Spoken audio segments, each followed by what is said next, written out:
"Unacceptable," the billionaire said, his voice cutting clean through the soft hum of silverware and quiet conversation. And for a moment, even the pianist in the corner seemed to hesitate, as if the entire room had felt the shift before anyone fully understood it. And Clara Bennett was already standing there, still, composed, holding a glass of water that caught the chandelier light like something far more fragile than it was. Her fingers steady, her posture straight, her expression unreadable. The kind of calm that didn't ask for attention but somehow commanded it anyway. And across from her sat Ethan Caldwell, a man whose name lived in headlines and boardrooms, whose decisions moved markets and reshaped companies, whose presence alone usually bent rooms into silence. Except this time the silence wasn't obedience, it was tension, thick and watching, as if the air itself was waiting to see what would happen next. And Ethan leaned back, just slightly, not enough to relax, just enough to assert space, his tailored suit unwrinkled, his watch catching the same light as the glass in Clara's hand, a quiet reminder of precision, control, and time measured down to the second. But tonight something was off, something just beneath the surface that even he couldn't quite contain, because the mistake had been small, barely worth mentioning, a detail in an order, a timing issue, something that in any other setting would have passed unnoticed. But not here, not tonight, not for him. Because control, once it started slipping, didn't always choose where to stop, and Clara had seen it before, in different forms, in different voices, the subtle unraveling hidden behind sharp words and louder tones, the kind of moment where a person reveals more than they intend simply by how they react to something that doesn't matter. And she didn't interrupt. She didn't apologize. Not yet. She simply stood there, listening, the way she always did, not just to the words, but to what sat underneath them and around them.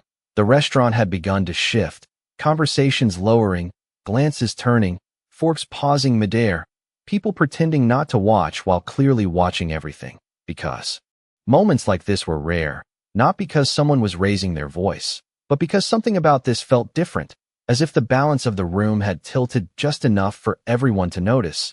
And Ethan exhaled sharply, tapping his finger once against the table, a quiet rhythm of impatience, or maybe something else, something closer to frustration that had nothing to do with the food in front of him. His phone lighting briefly beside his plate with an unread message he chose not to open. Not yet. Not here. And Clara noticed it, not because she was looking for it, but because she noticed everything, the small details people assumed no one saw, the tiny fractures in otherwise perfect surfaces, and she placed the glass of water down gently, the sound barely audible, but precise, intentional, like a punctuation mark in a sentence no one had finished yet. And for 3 seconds, she said nothing, just met his gaze, not challenging, not submissive, simply present. And in that pause, something shifted again, quieter this time, deeper, as if the room itself had leaned in, waiting, because sometimes the most powerful thing in a moment wasn't what was said, but what wasn't, and Clara Bennett understood that better than most. Clara did not look away, and that alone was unusual, because most people, when faced with a man like Ethan Caldwell, adjusted themselves without realizing it, their voices softening, their posture shrinking, their words choosing safety over truth. But Clara remained exactly as she was, steady and unaltered, as if his tone had not reached her in the way it reached everyone else. And that difference, subtle but unmistakable, began to register not just with him, but with the entire room that had quietly fallen into observation, and Ethan noticed it, the stillness that did not belong to him, the attention that was no longer under his control, and for a fraction of a second, something flickered behind his composed exterior, something that looked less like anger and more like interruption, like a thought he had not planned for, because control was something he built his life around, something precise, structured, predictable. And yet here it was, slipping not through failure, but through something as simple as a woman refusing to react the way he expected, and his jaw tightened, not dramatically, just enough to signal resistance, while his fingers moved toward the edge of the table, tapping once, then stopping, as if even that small motion suddenly felt too loud in a room that had grown so quiet. And Clara noticed the hesitation, the way his breath shifted slightly, the way his eyes moved for just a moment toward the phone beside his plate, still lit with a message he had not opened. And she understood then that this moment was not about service, not about a delayed dish or a misplaced detail. It was about something else entirely, something he had carried into the room before he ever sat down, something that had nothing to do with her but had found its way to her anyway. And she had seen it before, not in Billionaire specifically, but in people. In the way pressure searched for the nearest place to land, often choosing the quietest target, the one least likely to push back. And she could have apologized, could have ended it there, returned the balance to what it was supposed to be, but something in her chose not to, not out of defiance, but out of clarity, because some moments were not meant to be smoothed over, they were meant to be seen, and around them. A couple at the next table had stopped mid-conversation, their expressions neutral but attentive. A man near the bar lowered his glass without taking a sip, and even the pianist, now silent, watched with a kind of quiet curiosity, as if recognizing that this was no longer just an interaction, it was a turning point, though no one yet knew in which direction. And Ethan finally spoke again, his voice lower this time, less sharp, but still controlled, as if recalibrating. "So what exactly is the explanation?" he asked, the words measured, deliberate, but carrying the weight of someone who was used to answers, immediate and precise, and Clara did not rush to respond. She let the question sit for just a moment, long enough for its intention to settle, long enough for the room to feel the difference between demand and inquiry, and then she took a breath. Not deep, not dramatic, just enough. And in that quiet space between his expectation and her reply, something shifted again, something invisible but undeniable, like a line being redrawn in a place no one could quite see, but everyone could feel. Clara finally spoke, and when she did, her voice was not loud, not sharp, not defensive. It was steady, measured, almost quiet, yet somehow it carried further than anything that had been said before. "There was a delay in the kitchen, and your order was prioritized the moment we were aware," she said. Simple, factual, without decoration, and for a second it sounded like the kind of answer he had heard 1,000 times. The kind that should have ended the conversation right there, but it did not. Because she did not move away, she did not step back. She remained exactly where she was, her presence unbroken, her tone unchanged, and that was what made the difference. Because it was not just what she said, it was what she did not do. She did not rush to fill the silence. She did not soften her words to match his mood. She did not offer more than what was true, and Ethan felt it, the restraint, the precision, the absence of fear that he had unconsciously expected, and his eyes narrowed. Slightly, not in anger, but in focus, as if trying to understand something that did not fit into his usual patterns. And again his gaze flickered to his phone, the message still waiting, still unread, as if it carried a weight he was not ready to confront. And Clara noticed that too, not as an intrusion, but as a detail, another piece of a larger picture that was slowly revealing itself, and around them. The silence had deepened, no longer tense, but attentive, like a held breath that no one wanted to release too soon. And Ethan leaned forward just a fraction, his voice lower now, controlled, but edged with something new, something closer to curiosity than frustration. "You seem very certain for someone in your position," he said, and the words were not openly dismissive, but they carried the implication, the hierarchy, the quiet assumption that certainty belonged elsewhere, not here, not to her. And Clara heard it clearly, not as an insult, but as a reflection, a line drawn by habit rather than intention, and she let a small pause form before responding, not to challenge him, but to give the moment space to settle. And when she spoke again, her words were just as calm, just as precise. "I am certain about what happened," she said, and then she stopped, leaving the sentence exactly where it was, unfinished in a way that felt complete. And something about that simplicity unsettled him more than any argument could have, because there was no emotion to push against, no defensiveness to dismantle, just clarity, clean and unmoved. And Ethan exhaled slowly, almost imperceptibly, as if recalibrating once more, but this time the shift was different, less about regaining control and more about understanding why it felt like he had lost it in the first place. And in that subtle transition, something in the room changed again, quieter now, deeper, as if the attention that had gathered was no longer waiting for conflict, but for meaning. And Clara could feel it, the moment approaching, Not forced, not dramatic, but inevitable. The point where something small would reveal something much larger, and she did not rush toward it. She simply stood there, steady, present, allowing the silence to do what it was meant to do. Because sometimes the most powerful words were not the ones spoken quickly, but the ones that arrived exactly when they needed to, and nowhere sooner. The words settled between them, light but unyielding. And for a moment Ethan said nothing, not because he had nothing to say, but because nothing immediate felt sufficient, and that was new, unfamiliar in a way that did not sit comfortably with someone who built his life on immediate clarity and decisive response. And his fingers hovered near the edge of the table again before he pulled them back, as if recognizing that even small gestures were being noticed now, not just by Clara, but by the room that had quietly aligned itself around this moment. And he leaned back slightly, not retreating, but creating space, the kind of space people use when they are thinking rather than reacting, and his eyes moved once more to the phone beside his plate. The message still there, persistent, waiting. Its glow softer now, but no less present. And for the first time he picked it up, not fully, just enough to tilt the screen toward him, and the brief glance he allowed himself was enough to confirm what he already knew. Something had shifted outside this room long before anything shifted inside it.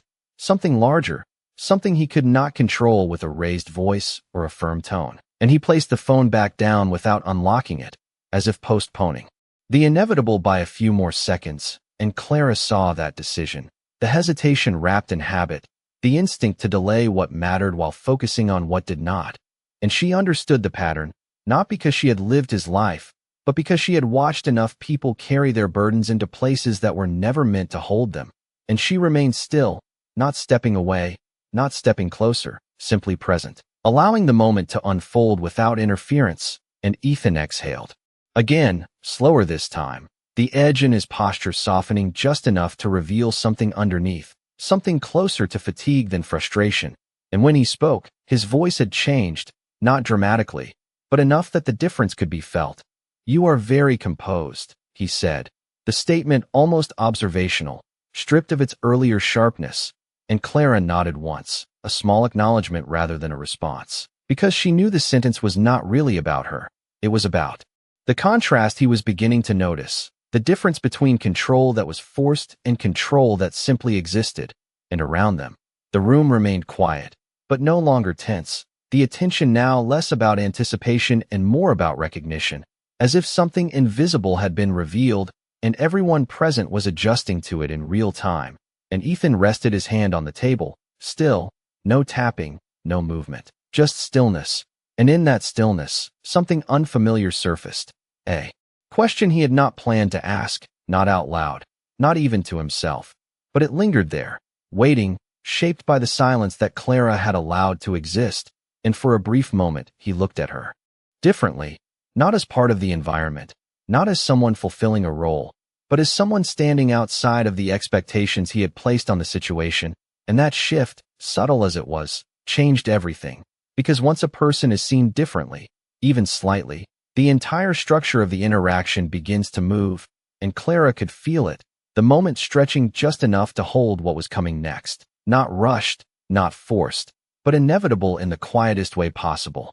The moment did not break, it deepened, and Ethan felt it in a way he could not immediately explain, like standing at the edge of something he had not planned for, something that did not respond to pressure or authority. And for the first time that evening, he did not reach for control, he reached for understanding, even if only slightly. And his gaze shifted again to Clara, not measuring her now, not evaluating, but observing, as if trying to place her somewhere within a framework that no longer quite fit. And Clara remained still, her presence unchanged, her attention neither invasive nor withdrawn, simply there, steady, like a point that did not move no matter how the rest of the room adjusted. And Ethan let out a slow breath, the kind that comes when a thought begins to form but has not yet found its words. And his voice, when it came, was quieter than before, not weak, not uncertain, but stripped of the sharp edge it carried earlier. "You did not apologize," he said, not accusing, just stating, as if the realization had only now surfaced. And Clara met his gaze without hesitation, not defensive, not proud, simply clear. and for a second she said nothing, allowing the statement to exist exactly as it was, because sometimes the weight of a sentence needed to be felt before it could be answered. And then she spoke, her voice calm, even, because nothing about that moment required one. She said, and the words were not confrontational, not dismissive, they were precise, like a line drawn where it belonged. And something about that precision unsettled him more than resistance ever could, because it left no space for argument, no opening to push against, only a reflection of reality. As it was, and Ethan leaned back slightly, his shoulders lowering just a fraction, the tension in his posture easing in a way that was almost imperceptible but entirely real, and again his eyes flickered to the phone, the unread message still waiting, and this time he did not look away as quickly, his thumb hovering near the screen before stopping, as if recognizing that whatever was on the other side of that message had already begun to shape this moment, whether he chose to face it or not. And Clara noticed the hesitation again, but she did not follow his gaze. She did not acknowledge the phone. She stayed focused on him, on the present, on what was actually happening in front of them. And that choice, that refusal to shift attention, grounded the moment even further. And around them, the room had changed in tone, no longer holding its breath, but listening in a quieter, deeper way, as if what mattered now was not what would happen next, but what was being understood. And Ethan's hand rested still against the table, no movement, no tapping, just stillness. And in that stillness something unfamiliar settled in, not discomfort, not frustration, but awareness, the kind that does not arrive loudly, but once present, does not leave easily. And he looked at Clara again, really looked this time, not at her uniform, not at her role, but at the composure that did not shift, the clarity that did not bend. And for a brief moment, something in his expression softened, not into warmth, not into apology, but into recognition, as if he had just realized that the person standing in front of him was not reacting to him at all. She was simply being herself, and that difference, subtle as it was, changed the weight of everything that had been said and everything that had not. The recognition did not arrive all at once. It settled slowly, like something Ethan had always known but never needed to face. And he remained still, his posture no longer rigid, his presence no longer pressing against the room. And for the first time that evening, he was not leading the moment, he was inside it. And that distinction, subtle but profound, shifted everything in a way no raised voice ever could. And his eyes moved once more to the phone beside his plate, the message still waiting, no longer just a distraction, but a truth he had been avoiding. And this time, he picked it up fully, the screen lighting his face just enough to reveal what he had been holding back, a brief tightening around his eyes, a pause in his breath, and though no one else could see the words, the effect was visible, immediate but controlled, like a wave that rose and then stopped just short of breaking. And Clara did not look at the screen. She did not need to. She watched him instead. The shift, the subtle recalibration, the moment when control gives way to something more honest. And Ethan lowered the phone slowly, placing it face down on the table as if choosing, deliberately, to remain here, in this moment, rather than disappear into whatever waited on that screen. And that choice, small as it seemed, carried weight, because it meant he was no longer reacting to her, or to the situation. He was responding to something within himself. And when he looked up again, there was no sharpness left in his expression, only a quiet clarity that had not been there before, and his voice, when it came, was softer, not diminished, but grounded. It was not about the order, he said, and the admission hung in the air, simple, direct, without excuse, and Clara nodded slightly, not surprised, not validated, just acknowledging what had finally been said out loud. And around them, the room seemed to release something it had been holding, not in sound, but in feeling, as if the tension had dissolved into something quieter, something more human. And Ethan's hand rested near the edge of the table, still, but no longer restrained, just at ease. And he exhaled again, slower this time, as if allowing himself to settle into the truth of what he had just admitted. And for a moment, neither of them spoke, because nothing needed to fill that space. It was complete on its own, and Clara understood that better than most. The power of letting a moment remain what it was without trying to shape it into something else. And she waited, not for his next words, but for the moment to reach its natural end. And Ethan glanced once more at the glass of water she had placed earlier, untouched until now, and he reached for it, lifting it with a steadiness that mirrored hers, taking a small sip, not out of habit, but with intention, as if grounding himself in something simple, something real. And when he set it back down, the sound was soft, controlled, but different from before, no longer a punctuation of frustration, but a quiet acknowledgement of where he was. And for the first time since the moment began, he did not feel the need to speak immediately, and that silence, shared but unforced, carried more weight than anything that had come before it. The silence did not feel empty anymore. It felt settled, like something had finally found its place, and Ethan remained there for a moment longer than necessary, not because he did not know what to do next, but because he was no longer rushing to prove that he did, and that alone marked a shift that anyone paying attention could sense without needing it explained. And Clara stood as she had from the beginning, steady, present, unchanged, but now the stillness between them carried a different weight, no longer tension, no longer expectation, but clarity, the kind that does not demand acknowledgement, yet changes everything once it exists. And Ethan glanced briefly around the room, not to check who was watching, but almost as if noticing for the first time that others were there at all. The couple near the window quietly resuming their conversation, the man at the bar lifting his glass again, the pianist returning to a soft melody that filled the space without interrupting it. And life, as it always does, continued, but something within it had shifted, something subtle that would not be visible to anyone who had not witnessed the moment unfold. And Ethan's gaze returned to Clara, and for a brief second, there was something unguarded there, not vulnerability in the way people often define it, but honesty, the absence of performance, the removal of the layer he usually carried into every interaction. And when he spoke, his voice was lower than before, but clear. "What is your name?" he asked, and it was not a question of formality, not a gesture of courtesy expected in places like this. It was something else, something more deliberate, and Clara answered without hesitation.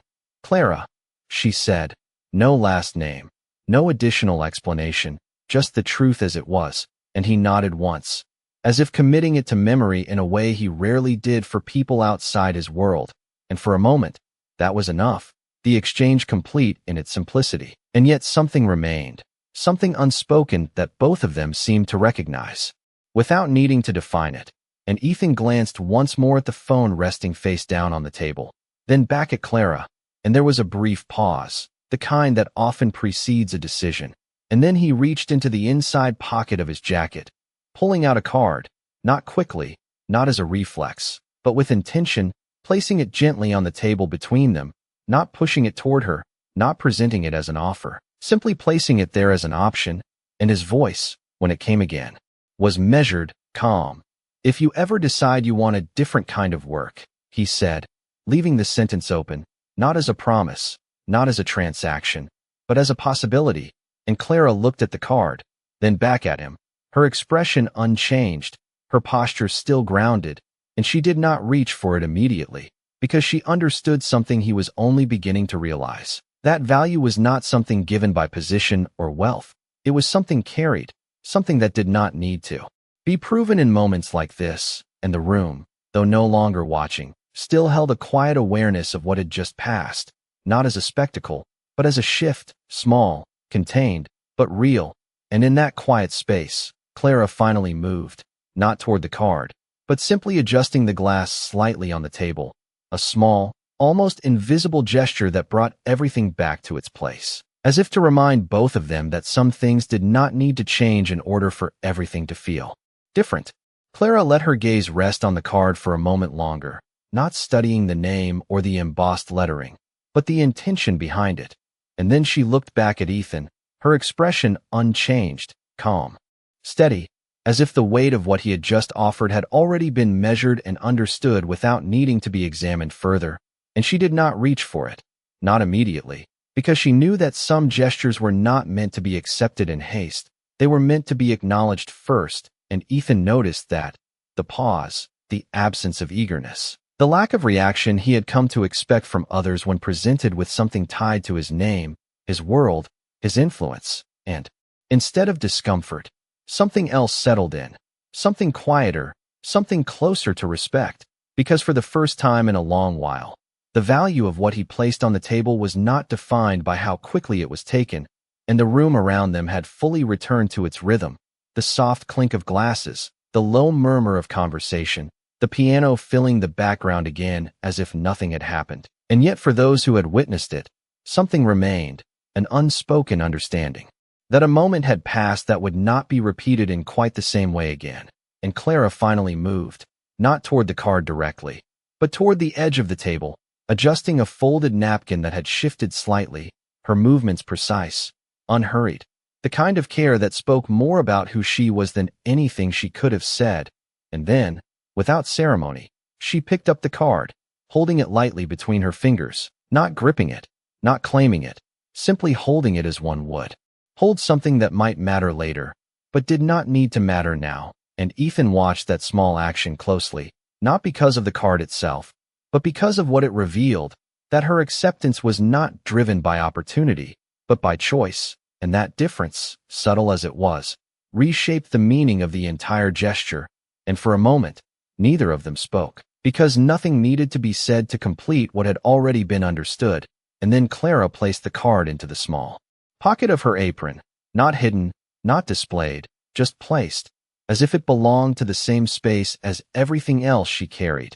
And when she looked back at him, there was no shift in her demeanor, no change in her tone, just the same grounded presence that had been there from the beginning.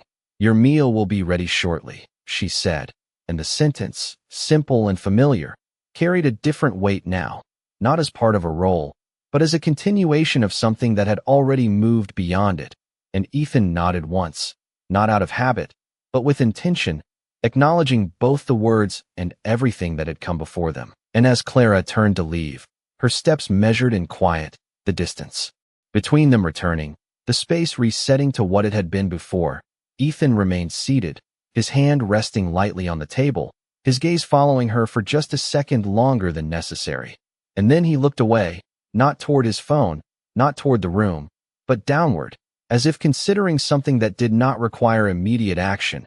And for the first time that evening, he did not feel the need to fill the space with movement or words, because something had already been said, something that did not echo loudly, but stayed, settling into place with a quiet permanence that no raised voice could ever achieve. The meal arrived without announcement, placed gently in front of him by another server who seemed careful not to disturb whatever had already taken place. And Ethan acknowledged it with a quiet nod, his attention no longer divided, no longer pulled in multiple directions, but settled in a way that felt unfamiliar and yet strangely steady. And he looked down at the plate for a moment, not evaluating it, not judging it, just seeing it, as if simplicity itself had taken on a different meaning. And when he finally picked up his fork, the movement was unhurried, deliberate, the kind of action that no longer needed to prove anything. And across the room, Clara continued her work, moving from table to table with the same quiet efficiency, the same composed presence. Nothing about her pace or posture changed, as if the moment they had shared had not altered her rhythm at all. And yet something had shifted, not in what she did, but in how it was seen. And Ethan noticed that, the way she interacted with each guest without hesitation, without performance, offering attention, without losing herself in it. And for the first time he understood that what he had witnessed was not a reaction. It was a constant, something she carried long before he walked in and would carry long after he left. And his phone remained on the table, face down, silent, and though he was aware of it, he did not reach for it, because whatever waited there no longer felt as urgent as the clarity that had settled in its absence. And when Clara returned to his table later, not to check on him, but simply passing by, their eyes met for a brief moment. No words exchanged, no gestures needed, just a quiet acknowledgement that did not ask for anything more. And Ethan finished his meal slowly, not out of hesitation, but with intention, as if allowing the experience to remain whole rather than rushing past it.